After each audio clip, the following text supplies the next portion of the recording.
رواحي تشربي قهيوه، مرحبا، رواحي تشربي قهيوه مع حوليا كويزين، غير الوصفات الرائعه.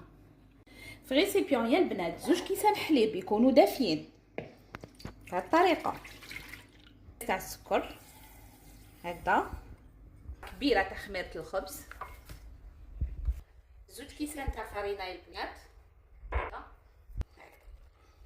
ونخلطوا كلشي مع بعض هكا بهذه الطريقه كامل، نخليهم يريحوا نص ساعه. هنا البنات درت شويه زستر تاع تشينا هكذا، راني هكذا،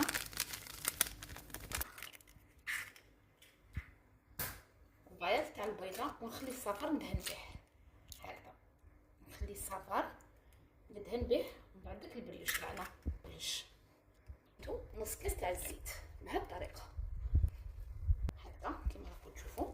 نزيد الفرينه تاخذ لك 3 كيسان كبار، ولا تزيدي شويه معاهم تانيت، ديري على حسب واش راكي تطلبي.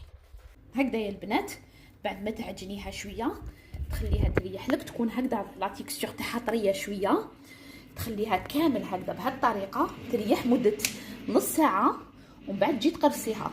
هنا يا البنات بعد ما ريحت لي 10 دقائق كما كنتوا تشوفوا العجينه، نجي هنا يا البنات ندير شويه زيت في يدي ونقرصها خبيزات كما راكم تشوفوا هكذا، ونخليهم يريحوا هكذا بهذه الطريقه هكذا هكذا، تسكموهم مليح بيديكم هكذا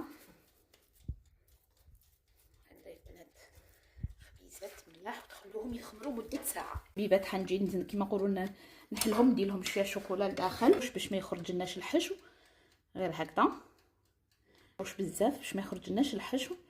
نجو هنا نشدو هكذا ونغلقوهم بهذه الطريقه هكذا هكذا هكذا، وتغلقوهم قلبوهم كما راكم تشوفوا. شفتوني كيفاش غلقتهم يا البنات، وتشكلوهم غير بالعقل، المهم الحشو تاعنا ما يخرج. تزيدي تقلبي هكذا، تغلقي مليح هكذا، تدهنوهم هكذا شويه